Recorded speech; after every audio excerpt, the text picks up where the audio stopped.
My name is Norman Price, and I'm 70 years old, sitting here in my Jacksonville home with healing bruises on my face and a broken heart that hurts far worse than my cracked ribs.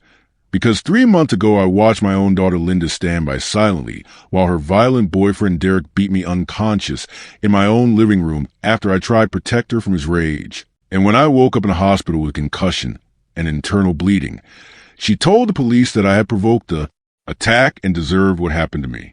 The physical wounds have mostly healed, but the knowledge that my daughter chose an abusive man over her own father who raised her with nothing but love has left scars on my soul that may never fade. I'd love to know where you're listening from today, so please share your location in the comments below. And if this story touches your heart, I hope you'll consider subscribing, because what happened to me shows how domestic violence destroys not just the victims, but entire families who try to help them. Let me start by telling you about the daughter I thought I knew, so you can understand how devastating it was to watch her transform from the loving child I raised into someone who could watch her father being brutalized without lifting a finger to help. Linda is my only child, born when my late wife Sandra and I had been married for 8 years and had almost given up hope of having children. Sandra and I raised Linda with unlimited love and support, providing her with every opportunity we could afford, and teaching her the values of kindness, respect, and standing up for what's right. Linda was a bright, compassionate child who seemed to absorb these lessons and grow into a confident, independent young woman who made us proud. After Sandra died from a heart attack 5 years ago, Linda and I grew even closer as we supported each other through our grief. She visited regularly, helped me adjust to living alone, and seemed genuinely concerned about my well-being as I navigated the challenges of widowhood and aging. Linda worked as a dental hygienist and had always been successful in her career and relationships. She was 38 years old, had been married briefly in her 20s, and seemed to have good judgment about the men she dated. I trusted her ability to make smart choices about her personal life and rarely interfered with her romantic relationships. But everything changed when Linda started dating Derek Thompson, a 35-year-old construction foreman. She met at a bar in March 2023. From the beginning, there was something about Derek that made me uncomfortable, though I couldn't pinpoint exactly what bothered me about him. Derek was physically imposing, standing about 6 feet 4 inches tall, with a muscular build that he clearly worked to maintain. He had an aggressive demeanor and a way of speaking that seemed designed to intimidate rather than communicate. Even casual conversations with him felt tense and confrontational. I noticed that Linda's behavior changed dramatically when she was around Derek. The confident, outspoken woman I had raised became quiet and submissive, constantly checking his reactions before speaking and seeming nervous about expressing her own opinions or preferences. Derek was possessive and controlling from the early stages of their relationship, calling Linda constantly when they weren't together and becoming angry if she didn't answer his calls immediately. He wanted to know where she was at all times and didn't like her spending time with friends or family without him. Linda began canceling plans with me and other family members to accommodate Derek's demands for her time and attention. She stopped participating in activities she had previously enjoyed and seemed to be isolating herself from her support network at Derek's insistence. When I expressed concern about these changes in Linda's behavior and the controlling nature of her relationship with Derek, she became defensive and insisted that he was just protective and caring. She claimed that I didn't understand their relationship and that Derek's behavior was normal for someone who was serious about commitment. The warning signs of abuse were becoming more obvious as the relationship progressed. Linda began wearing more makeup than usual, which I suspected was covering bruises. She became evasive when I asked about her well-being and defensive when I mentioned anything related to Derek. I started researching domestic violence and learned about the patterns of control, isolation, and escalating abuse that characterize abusive relationships. Everything I read seemed to describe what I was observing in Linda's relationship with Derek, and I became increasingly worried about her safety. Several times, I tried to have gentle conversations with Linda about healthy relationships and the warning signs of abuse, but she always insisted that everything was fine and that I was overreacting to normal relationship dynamics. She seemed to have internalized Derek's explanations for his controlling behavior. The situation escalated in May when I visited Linda's apartment unexpectedly and found her with what was clearly a black eye that she tried to cover with makeup and sunglasses. when I confronted her about the obvious signs of physical abuse. She claimed that she had fallen and injured herself accidentally. I didn't believe her explanation and insisted that she tell me the truth about what Derek had done to her. Linda became upset and defensive, accusing me of not trusting her and interfering in her personal life. She asked me to leave and said that she needed space from my constant criticism of her relationship. Despite Linda's request for space, I couldn't ignore what I had seen and my growing conviction that she was being abused by Derek. I researched resources for domestic violence victims and tried to find ways to help her recognize the danger she was in and access support services. I contacted the National Domestic Violence Hotline to get advice about how to help an adult child who was being abused but didn't want help. The counselors explained that it was common for abuse victims to defend their abusers and that forcing intervention could sometimes make the situation more dangerous. But I couldn't stand by and do nothing while my daughter was being hurt by someone who claimed to love her. I decided that I needed to have a direct conversation with Derek about his treatment of Linda and make it clear that his behavior was unacceptable and needed to stop. The confrontation that would change everything happened on a Sunday afternoon in June when I went to Linda's apartment to talk to her about what I had witnessed and offer my support in leaving Derek. I found both Linda and Derek at home, and Derek was clearly intoxicated and in an aggressive mood. When I asked to speak with Linda privately, Derek became hostile and accused me of trying to interfere in their relationship. He said that Linda didn't need my protection or advice and that I should mind my own business and stay out of their affairs. I tried to remain calm and explain that I was concerned about Linda's safety and well-being because I had seen evidence that she was being hurt. I told Derek that hitting women was never acceptable and that he needed to get help for his anger and alcohol problems. Derek's response was immediate and explosive. He began screaming at me, calling me names, and threatening to throw me out of the apartment if I didn't leave immediately. His face was red with rage, and I could see that he was on the verge of physical violence.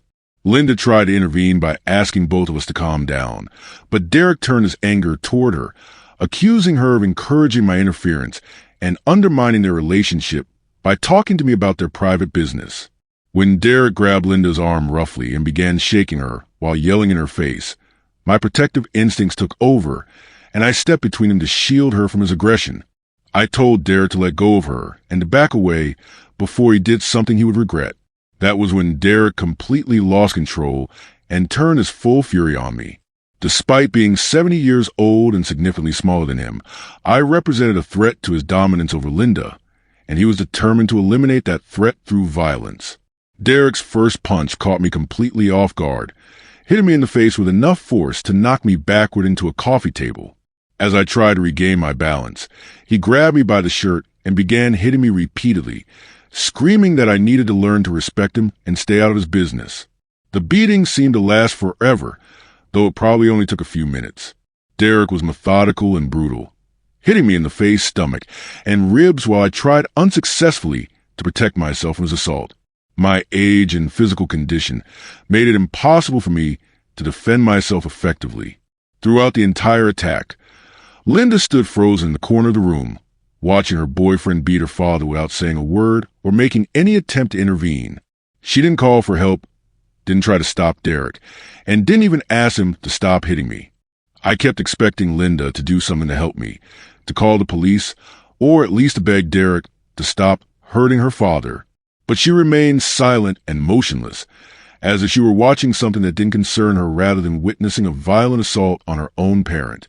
Derek continued hitting me until I lost consciousness, and I have no memory of how the beating ended or what happened immediately afterward.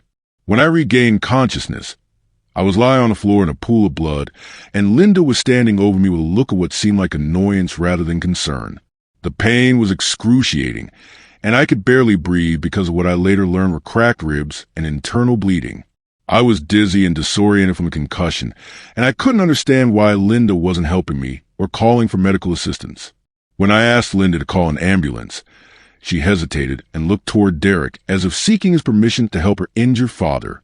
Derek told her that I was fine and that I was just being dramatic to get attention and make him look bad. It was only when I began coughing up blood that Linda finally called 911, and even then she seemed reluctant and nervous about getting medical help for me. She kept looking at Derek for guidance about what to say to the emergency dispatcher.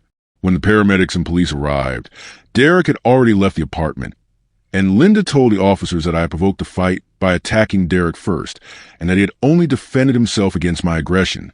She claimed that I had been drinking and had become violent and threatening. The police and paramedics could clearly see that I was a 70-year-old man who had been severely beaten by someone much younger and stronger, but Linda's statement suggested that I had been the aggressor in the confrontation. Her lies made it seem like Derek was the victim rather than the perpetrator. At the hospital, doctors discovered that I had a concussion, 3 cracked ribs, internal bleeding, and multiple facial fractures that required surgery to repair. The extent of my injuries was consistent with prolonged, brutal assault by someone much larger and stronger than me. When the police interviewed me about what had happened, I told them the truth about Derek's unprovoked attack and Linda's failure to intervene or help me. But when they spoke with Linda, she repeated her claim that I had been the aggressor and that Derek had only used reasonable force to defend himself. Linda's version of events made it difficult for the police to pursue charges against Derek, especially since she was the only witness to the assault and would support his claim of self-defense. Without her cooperation, there was little evidence to prove that Derek had committed an unprovoked assault.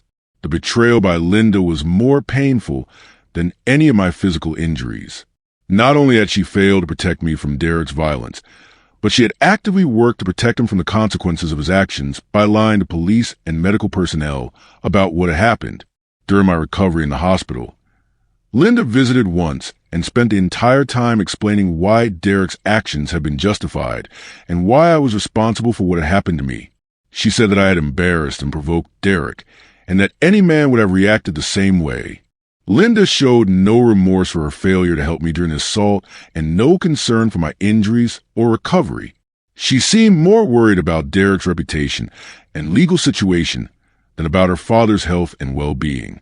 When I was released from the hospital after 4 days, Linda made it clear that she didn't want to have any further contact with her unless I was willing to apologize to Derek for my behavior and promise not to interfere in their relationship again. The demand that I apologize to the man who had nearly killed me was a final confirmation that I had lost my daughter to an abusive relationship that had completely warped her sense of right and wrong. She had chosen her abuser over her own father, who had tried to protect her. I spent weeks in physical therapy recovering from my injuries, but the emotional trauma of Linda's betrayal was much harder to heal. I had lost not only my relationship with my daughter, but also my faith in her character and my understanding of who she really was. For months, I lived in isolation and depression, cut off from my only child and struggling to understand how someone I had raised with love and strong moral values could become someone who watched her father being beaten and then lie to protect the perpetrator. But something unexpected happened 4 months after the assault that would begin to restore my faith in human decency and provide hope for Linda's eventual escape from Derek's control. I received a phone call from Dr. Sarah Mitchell, a social worker who specialized in domestic violence intervention.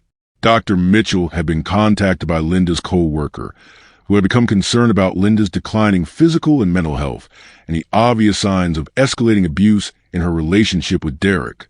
The co-worker had witnessed Derek's controlling behavior and had seen evidence of physical abuse.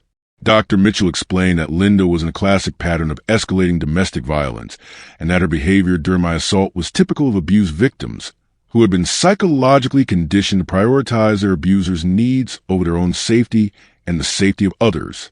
More importantly, Dr. Mitchell told me that Linda had recently reached out for help through a domestic violence hotline, indicating that she was beginning to recognize the danger of her situation and consider options for escape. This was the first sign that the daughter I had raised might still exist beneath the psychological damage Derek had inflicted. Dr. Mitchell asked if I would be willing to participate in a safety planning process that could help Linda when she was ready to leave Derek. She explained that having family support would be crucial for Linda's successful escape and recovery from the abusive relationship. Working with Dr. Mitchell gave me hope that Linda might eventually break free from Derek's control and that we might be able to rebuild our relationship based on truth and healing rather than the lies and fear that currently defined her life. The process has been slow and difficult, but 6 months after the assault, Linda finally left Derek after he put her in a hospital with injuries that could no longer be hidden or explained away. She has entered a domestic violence shelter and begun the long process of recovery and healing. Linda has expressed profound remorse for her failure to protect me during Derek's assault and for lying to police to protect him from consequences. She has begun to understand how the psychological abuse had distorted her thinking and made her incapable of acting on her true values and feelings. Our relationship is slowly healing as Linda receives counseling and begins to reclaim her independence and self-worth. While the scars from Derek's abuse and the trauma of that terrible day may never fully disappear, we are both committed to rebuilding our bond based on honesty, mutual respect, and the love that Derek tried so hard to destroy. Today, Linda is living independently and working to rebuild her life with the support of domestic violence services and her family. Derek has been arrested and charged with multiple counts of assault and domestic violence, and Linda is cooperating with prosecutors to ensure that he faces appropriate consequences for his crimes. The experience taught me that domestic violence doesn't just harm the direct victims, but destroys entire families and relationships through fear, control, and psychological manipulation. But it also showed me that recovery is possible when victims receive appropriate support and when families are willing to persist through the difficult process of healing. That's my story. How my daughter's abusive boyfriend beat me unconscious while she watched and then lied to protect him, but how professional intervention and unconditional love eventually helped her escape the control and rebuild our relationship. Sometimes the people we love most become unrecognizable under the influence of abuse, but sometimes love and proper support can help them find their way back to who they really are.